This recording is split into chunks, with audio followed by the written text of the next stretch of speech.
Mari kita satu di dalam doa, kita berdoa. Ya Tuhan, Allah Bapa kami yang ada di dalam kerajaan sorga, pagi hari ini Tuhan telah mengumpulkan kami. Kami telah memuji dan memuliakan Tuhan. Sekarang tibalah saatnya bagi kami bersama akan membuka dan membaca kebenaran firman Tuhan. Oleh karena itu kami berdoa dan kami mohon Roh-Mu yang kudus menerangi hati dan pikiran kami, mengarahkan kami bahwa kami masuk ke dalam kebenaran-Mu, sehingga apa yang kami baca kami boleh dapat memahaminya, dan melalui sentuhan Roh-Mu yang kudus bekerja di dalam hati kami untuk dapat mewujud nyatakannya di sepanjang hidup yang Tuhan anugerahkan kepada kami. Berfirmanlah kepada kami ya Bapa, kami menyambutnya dengan penuh ucapan syukur dalam nama Tuhan kami Yesus Kristus. Amin. Pembacaan firman Tuhan bagi kita semua pada pagi hari ini terambil dari dua bagian. Yang pertama di dalam perjanjian lama, yaitu kitab Maliaki pasalnya yang ketiga. Dan nanti kita akan membacakan juga bagian di dalam perjanjian baru dari 2 Korintus pasalnya yang ke-9 ayat 6 hingga ayatnya yang ke-14.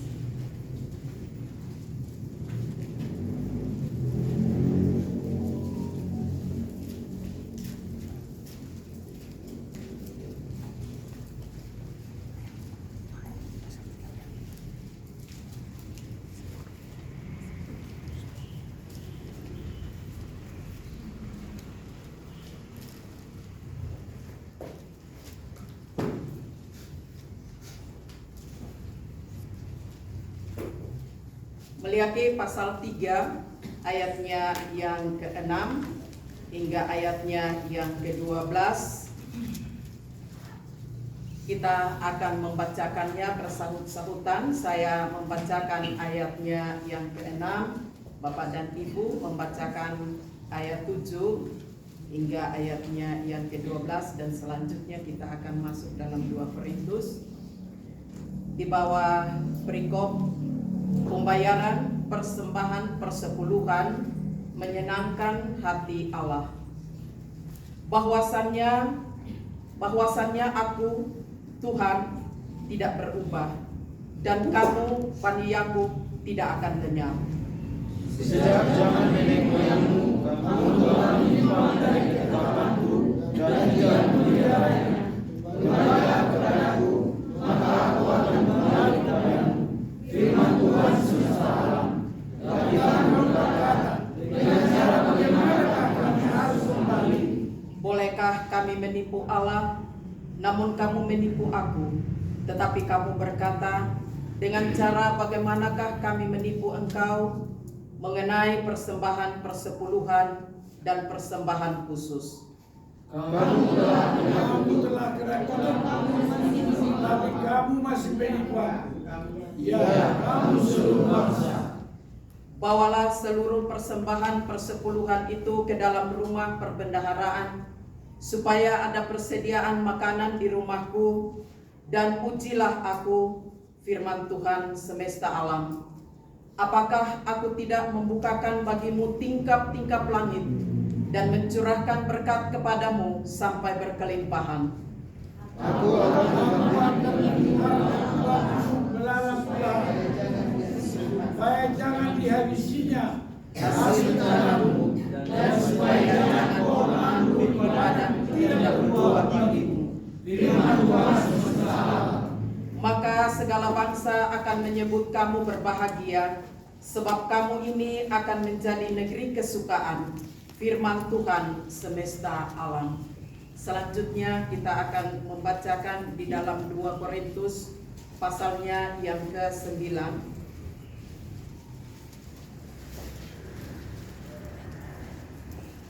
ayatnya yang ke-6 hingga ayatnya yang ke-15. Kembali saya akan melanjutkannya, memberi dengan sukacita, membawa berkat. Camkanlah ini, orang yang menabur sedikit akan menuai sedikit juga, dan orang yang menabur banyak akan menuai banyak juga.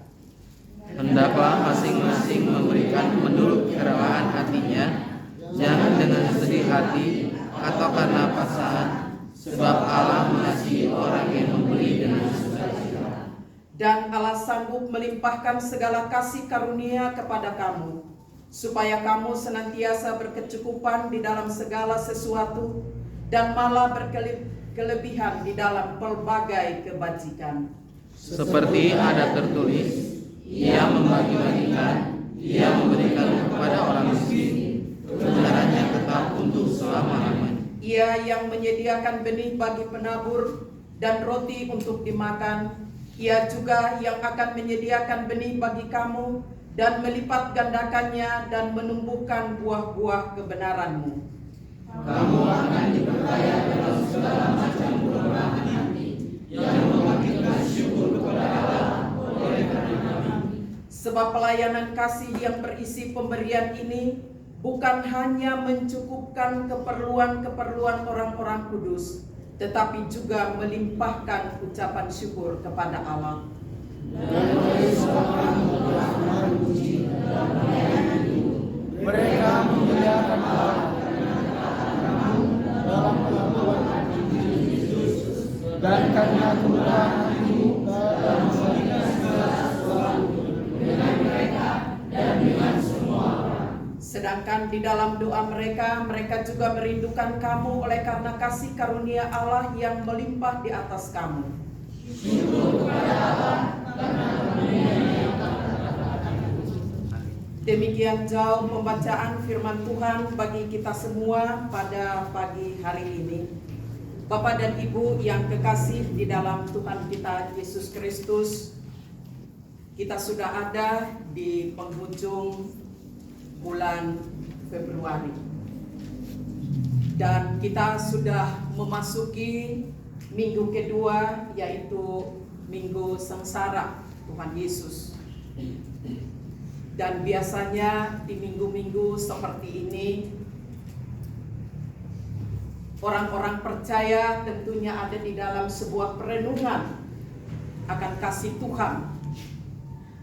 Dan bukan saja merenungkan kasih Tuhan, tetapi ada sebuah tindakan, ada sebuah keputusan yang akan dilakukan dalam menjalani hidup dan kehidupan. Banyak hal yang harus kita lakukan.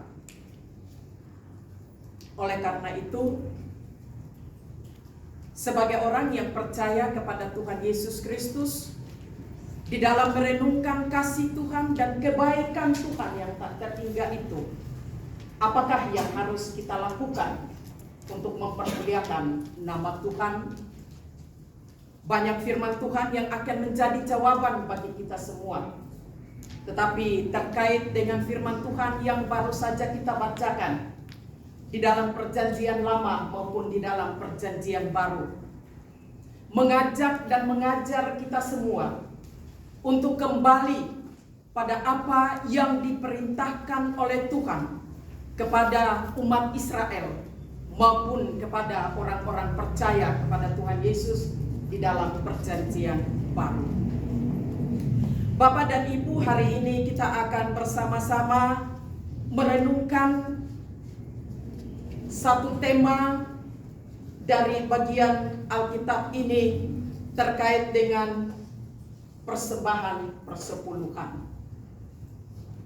Kalau berbicara menyangkut dengan persembahan persepuluhan, jujur saja saya harus menyampaikan bahwa ada satu dosa yang saya lakukan dan sering saya ingat ketika saya masih kecil, lalu diajarkan untuk memberikan persembahan persepuluhan.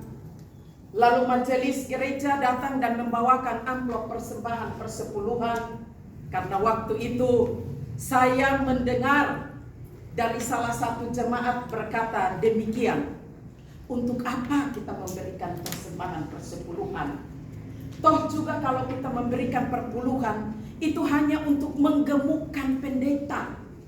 Itu hanya untuk keperluan para majelis. Enak-enak saja mereka memaksa kita menjelaskan tentang firman Tuhan, menuntut kita untuk memberikan persembahan, lalu semua persembahan itu digunakan untuk mereka.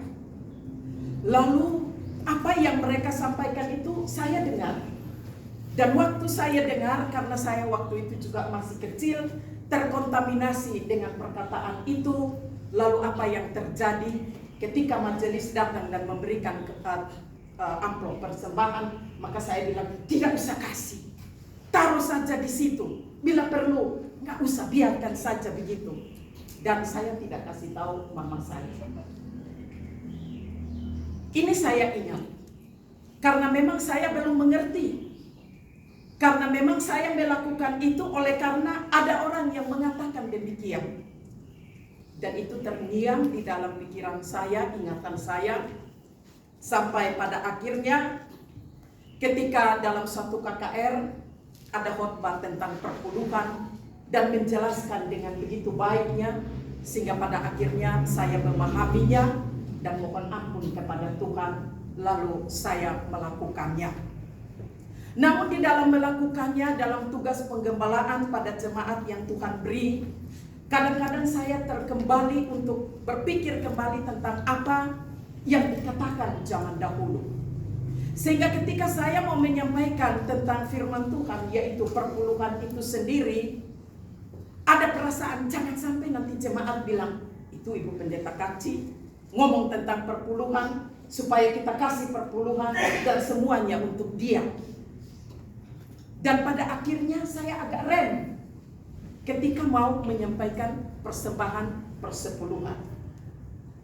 Tetapi ketika dalam pelayanan penggembalaan, ternyata apa yang terjadi Bapak dan Ibu, jemaat yang saya layani itu kebanyakan janda. Dan yang namanya janda ini tidak berpenghasilan. Dan mereka hidup dalam berbagai macam keterbatasan. Kadang-kadang dengan terpaksa mereka harus datang kepada saya dan katakan, Ibu, saya mengalami sakit, saya butuh uang, dan macam-macam yang selalu disampaikan kepada saya. Hanya memang ketika mereka mengungkapkan itu ada sedikit berkat yang pada akhirnya saya memberikan kepada mereka. Namun pada akhirnya, kalau saja terus-menerus seperti ini, siapa saya yang sanggup untuk memenuhi semua kebutuhan? Maka saya teringat kembali pada bagian firman Tuhan ini. Ada sesuatu yang harus saya sampaikan kepada mereka, bukan sekedar untuk mendapatkan keuntungan, tetapi mengajarkan kepada umat Tuhan supaya mereka dapat mengetahui bagaimana memberi yang terbaik sebagai rasa responnya atas anugerah yang Tuhan sudah berikan kepada setiap orang. Bapak dan Ibu yang kekasih di dalam Tuhan Yesus Kristus, ketika menyampaikan kebenaran firman Tuhan kepada mereka, pada akhirnya mereka diberkati oleh Tuhan. Diberkati bukan karena naik jabatan, bukan karena dapat uang banyak, tetapi kesehatan mereka terpelihara dengan sempurna oleh Tuhan. Hidup di dalam kesederhanaan, tetapi mereka tidak pernah lagi untuk meminta-minta, karena mereka sudah tahu bahwa apa yang mereka lakukan sesuai dengan kebenaran, disertai dengan ketulusan, tanpa ada paksaan, dan betul-betul memahami akan kebenaran itu, maka memberi dampak yang luar biasa. Itu perubahan yang terjadi. Oleh karena itu, Bapak dan Ibu yang kekasih, pada perikop ini kita sudah berbicara kita sudah membaca bagian terakhir dari Perjanjian Lama, yaitu kitab Meleakhi. Kemarin sudah sempat diseringkan khususnya kepada mahasiswa bagaimana memberi persembahan persepuluhan, dasar-dasar firman Tuhan dan latar belakangnya. Di dalam Perjanjian Lama kita melihat bahwa berbicara menyangkut dengan persembahan persepuluhan itu secara umum itu dilakukan baik itu secara ekstern maupun intern bagi umat Israel.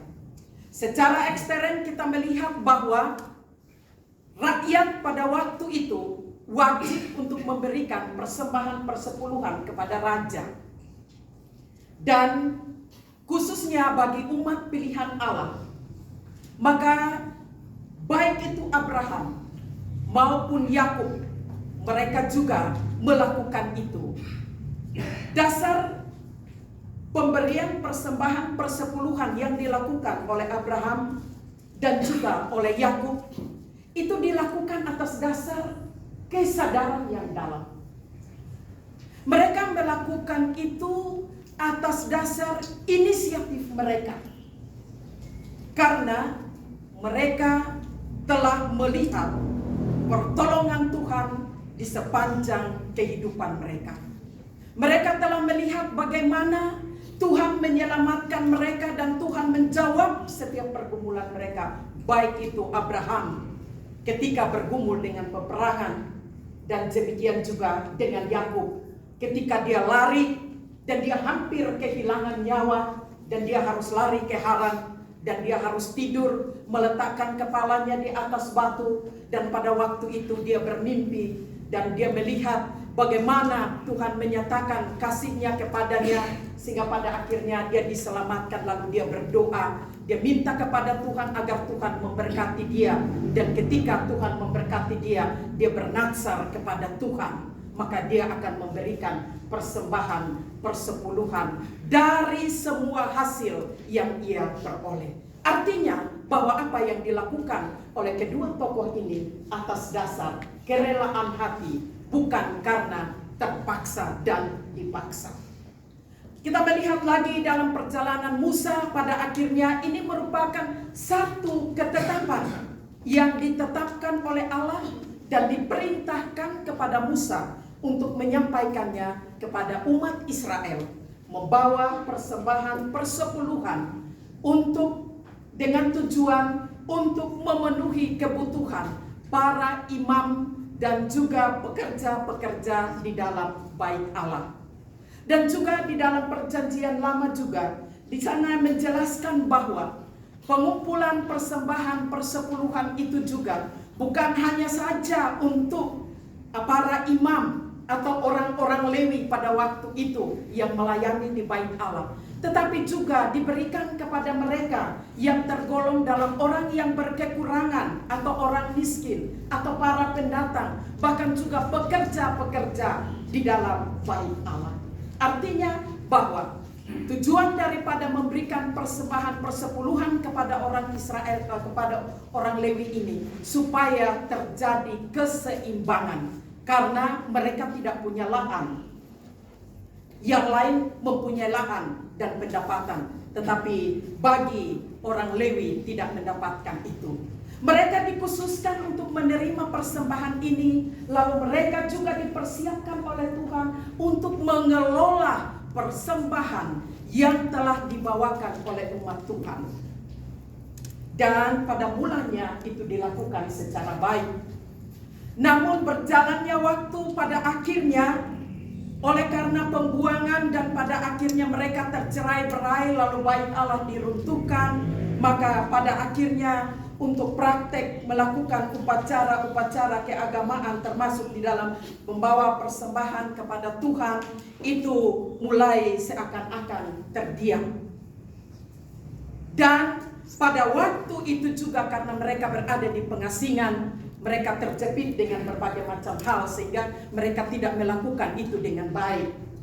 Sehingga pada akhirnya mereka sudah mulai melupakan itu. Seperti yang saya jelaskan kembali bahwa ada masa senggang antara Perjanjian Lama dengan Perjanjian Baru. Tetapi waktu mereka, khususnya umat pilihan Tuhan ini, mereka kembali maka melihat memberikan kepada mereka satu himbauan untuk kembali. Tadi di dalam ayat yang telah kita baca di ayatnya yang ke-7, kembalilah kepadaku. Mengapa mereka kembali? Karena mereka sudah berpaling. Karena mereka sudah tidak lagi melakukan apa yang diperintahkan oleh Tuhan. Dan ketika mereka sudah tidak melakukan apa yang diperintahkan oleh Tuhan, yaitu persembahan, persepuluhan yang ditetapkan oleh Allah, maka pada akhirnya mereka mengalami berbagai macam krisis di dalam kehidupan mereka. Dan kita lihat dalam pembacaan tadi ada dialog. Seakan-akan bertanya karena tidak bersalah. Seakan-akan Tuhan yang salah. Seakan-akan melihat ini. Sehingga mereka bertanya, kenapa keadaan kami seperti ini? Kita melihat di ayat-ayatnya yang ke-7 sampai dengan ayatnya yang ke-8. Di situ ada sebuah percakapan yang disampaikan oleh Meliaki kepada mereka karena mereka bertanya. Ayatnya yang ke-7, sejak sama nenek moyang kamu telah menyimpang dari ketetapanku dan tidak memeliharanya. Kembalilah kepadaku, maka aku akan kembali kepadamu, firman Tuhan semesta alam. Tetapi kamu berkata, dengan cara apa atau dengan cara bagaimana kami harus kembali? Bolehkah manusia menipu? Bolehkah manusia menipu Allah? Namun kamu menipu aku. Tetapi kamu berkata, dengan cara bagaimanakah kami menipu engkau? Bagaimana mengenai persembahan persepuluhan dan persembahan khusus? Dengan jelas Meliaki menekankan dan menyatakan kepada mereka bahwa ada semacam penipuan yang telah kamu lakukan. Karena apa dibilang menipu?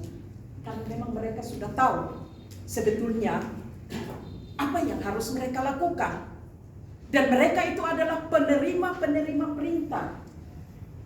Tetapi pada akhirnya, oleh karena perpalingan mereka, membuat mereka seakan-akan kami tidak bersalah. Kami tidak tahu. Tetapi Meliaki menegaskan kepada mereka mengenai persembahan persepuluhan. Itu berarti bahwa hal ini sungguh sangat penting. Akibat daripada mereka berpaling dan tidak mematuhi atau tidak mentaati perintah Tuhan, maka banyak sekali permasalahan yang mereka hadapi. Berangkat dari situ, maka Meliaki kembali dan menyatakan sebuah pernyataan yang sangat-sangat penting bagi mereka, yaitu ajakan untuk kembali. Dan himbauan di ayatnya yang ke-10, supaya nanti terjadi perubahan di dalam seluruh kehidupanmu, dan supaya nanti hidupmu itu kembali untuk menyadari akan keberadaanmu, mengisinya dengan sesuatu yang bernilai kekal, maka ada himbauan kepadanya, kembalilah. Bawalah seluruh persembahan persepuluhan itu ke dalam rumah perbendaharaan, supaya ada persediaan makanan di rumahku, dan pujilah aku.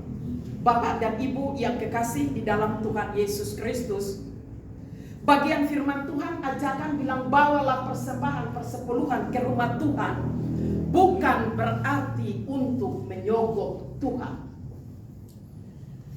Bukan berarti untuk menunjukkan bahwa mereka itu adalah orang yang sudah memiliki banyak sekali harta, kekayaan, dan lain-lain sebagainya. Tetapi ajakan ini mengajak mereka untuk melihat sesungguhnya kepada Tuhan. Karena di dalam perjanjian lama, Bait Allah adalah tempat perjumpaan umat dengan Allah. Maka di dalam perjumpaan umat dengan Allah, terjadinya komunikasi di antara Tuhan dengan umatnya, ditandai dengan pemberian firman. Dan firman itulah yang akan disambut. Firman itulah yang akan menolong mereka. Firman itulah yang akan berkuasa untuk mengubah seluruh eksistensi kehidupan manusia. Itulah sebabnya tempat yang diperintahkan untuk membawa persembahan persepuluhan dalam konteks perjanjian lama harus dibawa ke rumah Tuhan. Kalau kita zaman sekarang ini dibawa di gereja atau tempat di mana kita beribadah atau kita mendapatkan siraman firman Tuhan yang menjadi berkat bagi kita. Oleh karena itu Bapak dan Ibu yang kekasih, ketika ayat ini disampaikan, sekali lagi mengarahkan mereka untuk melihat kepada Tuhan yang adalah pencipta, yang adalah pemilik, yang sanggup untuk mengadakan dari yang tidak ada menjadi ada. Ini yang penting. Jadi dasar di dalam memberi itu bukan karena motivasi lain, tetapi mengajak mereka untuk melihat kepada kedaulatan Allah, kemahakuasaan Allah, Allah yang tidak bisa diukur dengan apapun juga, karena Dia adalah segala-galanya yang sanggup untuk mencurahkan segala sesuatu kepada umatnya. Bapak dan Ibu yang kekasih di dalam Tuhan kita Yesus Kristus,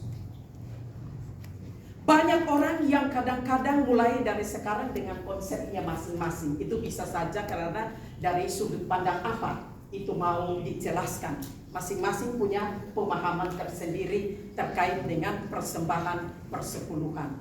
Tetapi firman Tuhan mengajakkan kepada kita agar ketika kita membawa, kita mempersiapkan itu sebagaimana yang dikatakan oleh Rasul Paulus dalam suratnya kepada jemaat yang kedua yang ada di Korintus. Memang di dalam perjanjian lama itu tidak berbicara menyangkut dengan bawa persembahan ke dalam rumah Tuhan sebagaimana yang jelaskan di dalam kitab Meliaki. Tidak. Tetapi baik Yesus maupun rasul-rasul, khususnya Rasul Paulus di dalam surat 1 Korintus dan juga di dalam surat Ibrani ketika dia menuliskan dan memberitahukan kebenaran tentang terkait dengan persembahan, sebetulnya menunjuk pada apa yang telah dilakukan oleh Tuhan, yang telah diperintahkan oleh Tuhan di dalam perjanjian baru untuk mengokohkan. Itulah sebabnya tadi kita sudah lihat di ayatnya yang selanjutnya dari pembacaan kitab Meliaki bilang, kalau kamu membawa itu dan memberikan persembahan itu kepada Tuhan, maka lihat apa yang akan dilakukan oleh Tuhan.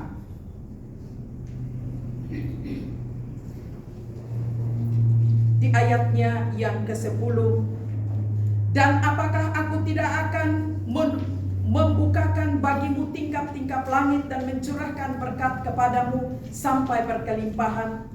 Aku akan menghardik bagimu belalang pelahap supaya jangan dihabisi hasil tanahmu. Bapak dan Ibu yang kekasih di dalam Tuhan kita Yesus Kristus, itu adalah akibat ketika dengan penuh ketaatan kita melakukan apa yang diperintahkan Tuhan, maka Tuhan, bagian Tuhan adalah mengerjakan kepada kita apa yang gak bisa kita kerjakan, tetapi itu akan kita peroleh. Itulah sebabnya Rasul Paulus kembali menekankan kepada jemaat yang ada di Korintus untuk memberikan persembahan, mendukung pekerjaan Tuhan, supaya pekerjaan Tuhan itu bisa dapat diperluas. Maka Rasul Paulus menghimbau mereka, camkanlah ini. Artinya dia berikan sebuah perhatikan baik-baik apa yang disampaikan di ayatnya yang tadi kita sudah baca dari 2 Korintus itu. Di sana menjelaskan bahwa orang yang menabur sedikit akan menuai sedikit juga, dan orang yang menabur banyak akan menuai banyak juga. Kenapa Rasul Paulus ambil ini? Karena memang kehidupan orang Korintus pada waktu itu, latar belakang kehidupan mereka adalah bertani, bercocok tanam. Mereka selalu menanam, lalu mereka mengharapkan untuk mendapat hasil yang banyak. Itulah sebabnya Mereka juga akan mempersiapkan bibit-bibit yang unggul. Mereka mempersiapkan ladang yang terbaik, tanah yang subur, dengan harapan supaya mereka bisa dapat hasil yang banyak. Yang kedua, dari analogi yang digunakan oleh Rasul Paulus tentang menabur, bahwa ada konsep, dan itu memang diakui secara alamiah, dan kita bisa menyaksikan juga bahwa apa yang ditabur, satu yang ditanam, jikalau itu dipelihara dengan baik, maka dia akan bertumbuh dan memberikan hasil yang berlipat-lipat kali ganda. Itulah sebabnya ketika mereka menanam, mereka menabur sebanyak mungkin. Supaya apa? Ketika mereka juga menuai, atau mendapatkan hasil yang banyak.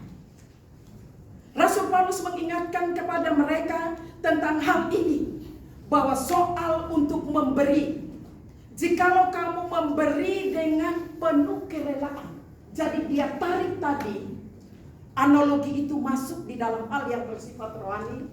Dia katakan begini, untuk soal memberi itu seperti kamu menanam sesuatu.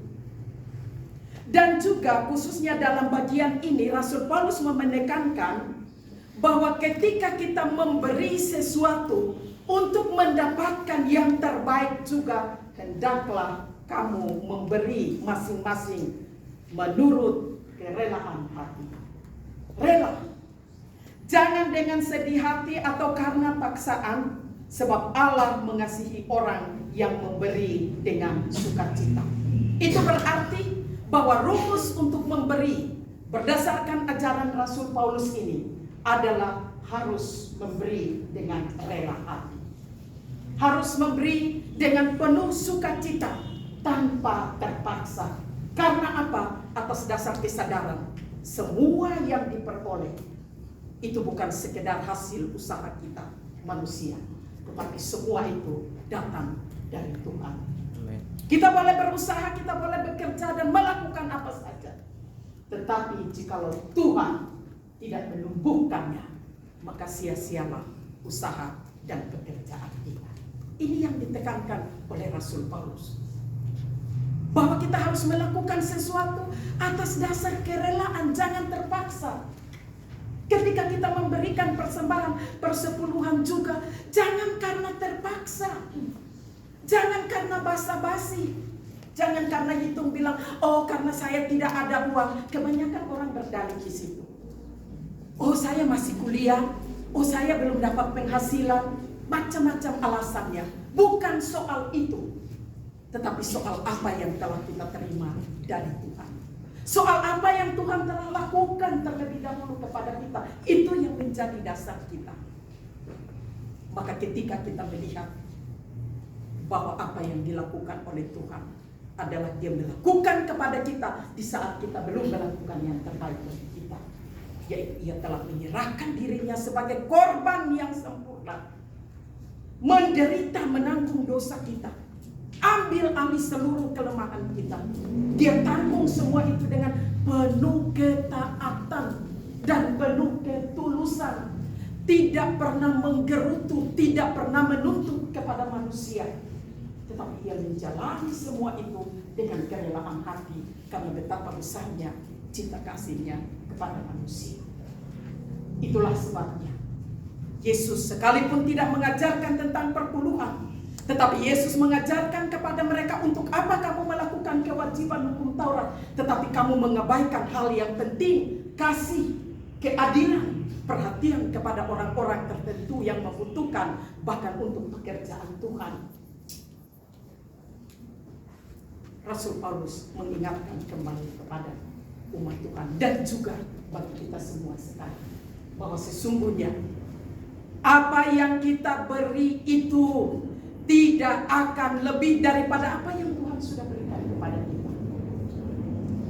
Dan apa yang Tuhan sudah berikan kepada kita tidak akan dibeli atau dibuat dengan cara apapun manusia. Tidak ada kata pengorbanan yang dilakukan oleh Yesus satu kali untuk selama-lamanya.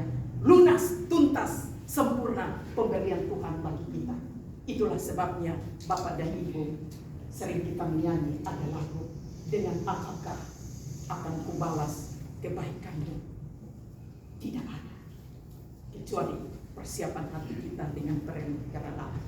Berikanlah apa yang ada pada kita, karena Tuhan tidak nuntut berapa banyak yang kamu berikan, tetapi ungkapan hati kita kepada Tuhan atas rasa syukur kita untuk mendukung pekerjaan Tuhan yang Tuhan percayakan selama kita ada di dalam dunia. Kita sudah melakukan sesuatu yang terbaik. Itu berarti bahwa dari yang terkecil ada pada kita, jikalau kita memberikan dengan kerelaan hati, maka itu akan dipergunakan untuk pekerjaan yang sangat luas dan besar. Sadar atau tidak sadar,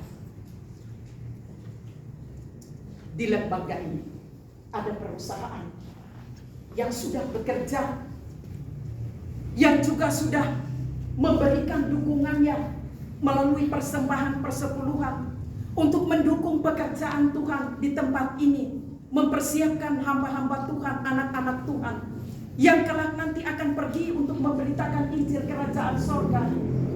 Dari kurang lebih 20 orang karyawan bersama pendiri dan semua direktur yang ada di sini, yang telah mempersembahkan atas dasar ketaatan, memberikan itu kepada Tuhan untuk mendukung pekerjaan Tuhan. Maka Bapak dan Ibu perhatikan, sekian banyak mahasiswa mulai dari tahun 2000 sampai dengan sekarang mungkin sudah masuk ribuan orang yang telah diutus untuk pergi memberitakan Injil Kerajaan Sorga. Artinya bahwa dari apa yang sedikit, walaupun setiap bulan kita harus berkumpul dan tetapi memberi dengan sukacita, menciptakan hamba-hamba Tuhan yang belitang, hamba-hamba Tuhan yang mau bekerja untuk memberitakan Injil. Dan itu sangat memberi dampak yang luar biasa. Dan itulah yang dikenal oleh Tuhan. Tetapi juga kepada mereka yang adalah penerima, harus terima itu dengan penuh ucapan syukur, bahwa pemberian yang diberikan itu adalah dari ketulusan hati. Maka harus disambut dengan penuh ucapan syukur, memanfaatkan segala sesuatu dengan baik adanya, dengan penuh rasa hormat bahwa semua yang kita peroleh karena kemurahan Tuhan mengangkat dan melayakkan kita, dipersiapkan dan mau dibentuk melalui orang-orang yang telah diberkati oleh Tuhan. Oleh karena itu, marilah kita belajar untuk memberi. Karena apa yang kita berikan kepada Tuhan dengan penuh ketulusan, Tuhan sanggup untuk membukakan tingkap-tingkap langitnya. Dan Ia berjanji, Ia akan memberkati roti makananmu, air minumanmu. Ia juga akan menghardik sakit penyakit, sehingga semua yang kita kumpuli di dalam kehidupan kita, dalam intervensi dan caranya Allah, akan memberikan kepada kita berkat yang tidak pernah kita pikirkan, tetapi yang kita butuhkan. Tuhan memberkati. Kita berdoa. Bapa di dalam surga, di dalam nama Tuhan Yesus Kristus, kami berdoa dan kami mohon, hanya kuasa Roh-Mu yang kudus sajalah yang akan menolong dan memampukan kami, memberanikan hati kami untuk dapat kami memberikan apa yang menjadi perintah Tuhan, apa yang menjadi bagian Tuhan. Karena semua itu berasal daripada Tuhan, dan Tuhan menghendaki ketaatan bagi kami untuk meresponinya dengan kerelaan hati oleh karena cinta kasih kami kepada Tuhan. Terpujilah nama-Mu, dalam nama Tuhan Yesus Kristus kami bersyukur kepada Bapa di surga. Amin. Amin.